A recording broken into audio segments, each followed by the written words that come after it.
प्रिय भाई और बहनों, आज का शुभ संदेश के लिए आप सभी को हम स्वागत करते हैं। प्यार का सागर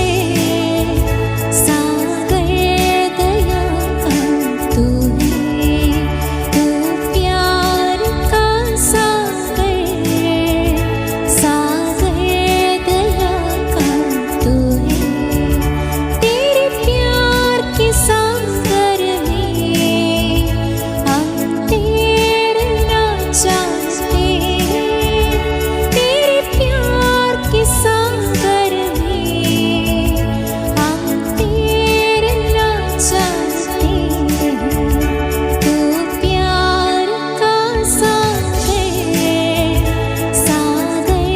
दया का तू है, तू प्यार का सागर दया का तू है। आज का संदेश प्रभु के दास टीवी आंजनी अंग्लेश्वर से बांटा जाएगा। प्रार्थना के साथ सुनिए। प्रभु की नाम की महिमा हो। सुबह संदेश की द्वारा परमेश्वर की वचन जो सुनते हैं सभी श्रोतागणों को हमारा हार्दिक स्वागत है। आज का मनन के लिए व्यवस्था विवरण और 15वें अध्याय की 19 कलम हम पढ़ेंगे। व्यवस्था विवरण 15वें अध्याय की 19। तेरी गायों और भेड़ बकरियों के जितने पहुलटे नर हो उन सबों के अपने परमेश्वर यहोवा के लिए पवित्र रखना। अपनी गायों के पहलौटे से कोई काम ना लेना और ना अपनी भेड़ बकरियों के पहलौटे के ऊन कतरना। प्रभु की नाम की महिमा हो। यह हम 15वें अध्याय की 19 और 20वीं कलम आप पढ़ेगा तो हम इसमें एक बात हम दे सकते हैं। पहलौटे का बारे में लिखा हुआ है और इस प्रकार हम दे सकते हैं। और पहले जो जन्म होता है वो नर है तो और परमेश्वर के लिए अलग करना, इस बातों को हम दे सकते हैं। जानवर का हो या मनुष्य का हो वो परमेश्वर के लिए और अलग करना, ये बातों को हम दे सकते हैं। पहले जो जन्म होता है उसका अर्थ यहाँ हम दे सकते हैं। हम निर्गमन की किताब और 13 अध्याय की 2 कलम में इस प्रकार पढ़ते हैं, क्या मनुष्य के क्या पशु के इस्राएलों में जितने अपनी अपनी माँ के जेठे हो उन्हें परमेश्वर के लिए पवित्र मानना, वह मेरा ही हो। इस प्रकार हम पढ़ते हैं। इस्राएल में मनुष्य को और जानवर का हो जो पहले जो जन्म होते हैं ये सारे और जो मनुष्य और परमेश्वर का सारे बच्चों को और परमेश्वर के लिए और अलग करना, ये बातों को हम दे सकते हैं। इसलिए परमेश्वर के लिए अलग हुआ है, ये परमेश्वर का काम के लिए और लेना चाहिए, ये बातों का भी हम दे सकते हैं। हम गिनती का किताब 3 अध्याय की 13 आयत में इस प्रकार पढ़ते हैं, सब पहलौटा मेरा है, क्योंकि जिस दिन में ने मिस्र देश में और के सब पहलौटा को मारा उसी दिन में ने क्या मनुष्य क्या पशु इस्राएलियों के सब वही पहलौटा के और अपने लिए पवित्र ठहराया, इसलिए वे मेरा ही ठहरेंगे, मैं यहोवा हूँ। यहाँ हम इस प्रकार पढ़ते हैं, और इस्राएल लोग मिस्र से आते हुए समय में वहाँ पहलौट को मार डाला। मिस्र देश का जितने पहलौटा है और उस प्रकार मनुष्य का हो, इस प्रकार की सभी लोगों को मार डाला। लेकिन हम इस बातों को हम दे सकते हैं, इस्राएली लोगों में जो कोई जन्म होता है पहलौटा मनुष्य और जानवर भी हो, ये सारे लोगों को परमेश्वर लेने के लिए चाहता है। ये परमेश्वर का काम के लिए अलग किया जाता है। इसके लिए गिनती का किताब 18 अध्याय की 17 और 18 कलम में, पर गाय या भेड़ी या बकरी के पहलौटे को ना छोड़ना, वे तो पवित्र है, उनके लहू के वेदी पर और छिड़क देना और उनकी चर्बी को हव्य करना, जलाना जिससे यहोवा के लिए सुगंधदायक सुगंध हो, यह हम दे सकते हैं। और जानवर हो मनुष्य हो, इस प्रकार हम दे सकते हैं।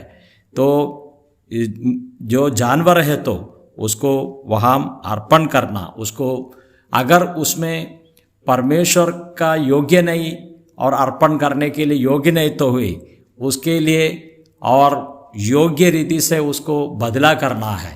और उस प्रकार एक गधा हो, वो गधे को और कुछ बकरे से और बदल डालना है, इस प्रकार हम दे सकते हैं।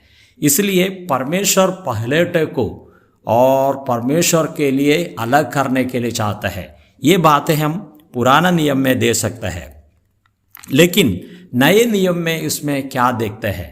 हम कोलोसियों का पत्रिका पहले अध्याय की 15वीं कलम में इस प्रकार पढ़ते हैं, वह तो अदृश्य परमेश्वर का प्रतिरूप और सारी सृष्टि में पहलौठा है।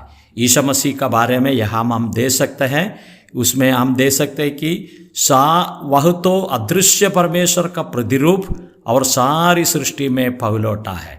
और प्रभु यीशु मसीह का बारे में यहाँ हम दे सकते हैं, और सारे सृष्टि में सृष्टि से पहले वो पहलौठा है। ये बातें हम दे सकते हैं। वह तो अदृश्य परमेश्वर का प्रतिरूप है और सारी सृष्टि में पहलौठा है, इस प्रकार हम दे सकते हैं।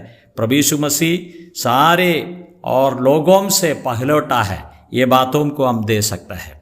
और कोलोसियों का पत्रिका पहले अध्याय की 18 कलम में इस प्रकार पढ़ते हैं, वही देह अर्थात कलीसिया का सिर है, वही आदि है और मरे हुओं में से जी उठने वाले में पहलौठा की सभी बातों में वही प्रधान ठहरे।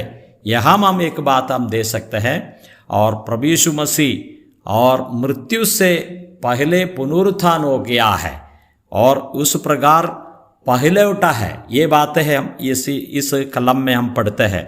और मृत्यु से और पुनरुत्थान होके पहलौठा जैसे और स्वर्ग में पहुँचे हुए हैं, इस बातों का भी हम दे सकते हैं। प्रभु यीशु मसीह पहलौठा है, इस बातों को हम दे सकते हैं। प्रकाशित वाक्य पहले अध्याय की 5वीं कलम में इस प्रकार हम दे सकते हैं, और यीशु मसीह की ओर से जो विश्वास योग्य साक्षी और मरे हुओं में से जी उठने वालों में पहलौठा और पृथ्वी के राजाओं के हाकिम है, और तुम्हें अनुग्रह और शांति मिलती रहे। यहाँ हम एक बात हम दे सकते हैं, प्रभु यीशु मसीह मृत्यु हुआ है, उसमें से पहली बार और उसमें से पुनरुत्थान हुआ है, इसके लिए वो पहलौठा है। ये बातों भी हम इसमें दे सकते हैं, जितना भी नहीं है। और इब्रानियों का पत्रिका पहले अध्याय की कलम 6 में हम इस प्रकार पढ़ते हैं, और जब पहलौठा के जगत में फिर लाते हैं तो कहता है कि परमेश्वर के सब स्वर्गदूतों से दंडवत करे। इस प्रकार हम दे सकते हैं। प्रभु यीशु मसीह को इस जगत में लाते हैं तो, और परमेश्वर का स्वर्गदूतों उसको आराधना करना है। इसलिए प्रभु हमको सहायता करे। पुराना नियम में हम मनुष्य का पहलौठा और जानवर का पहलौठा को परमेश्वर अलग करना चाहते हैं, लेकिन उसका उद्देश्य हम दे सकते हैं। प्रभु यीशु मसीह पहलौठा है, सारे सृष्टि में पहलौठा है, सारे सृष्टि का पहले वो है, ये बातों को हम दे सकते हैं। और यीशु मसीह आकर मृत्यु पाया और मृत्यु से जी उठा, आज स्वर्ग में है। इस प्रभु को हम आराधना करेंगे। ये प्रभु पहलौठा तरीके आज स्वर्ग में है। वो धन्य परमेश्वर है, हमारे लिए ये पृथ्वी में आए, हमारे पाप का वजह से सूली पर उसका जीवन दिया, उसका सिर को ऊपर कांटों का मुकुट रखा, उसको छाती में मारा, शरीर में पूरे मार दिया, और हाथों में पैरों में किल्ला मार दिया, उसका मुंह में थूका है। और ये सारे बातें जो पहलौठा तरीके सहन करके और मृत्यु सहन किया, और मृत्यु से फिर वापस जी उठकर आज स्वर्ग में है, जो स्वर्ग का एक पहलौठा तरीके आज है। इस प्रभु को हम आराधना करेंगे और स्तुति करेंगे। उसकी नाम की महिमा हो। जय मसीह की।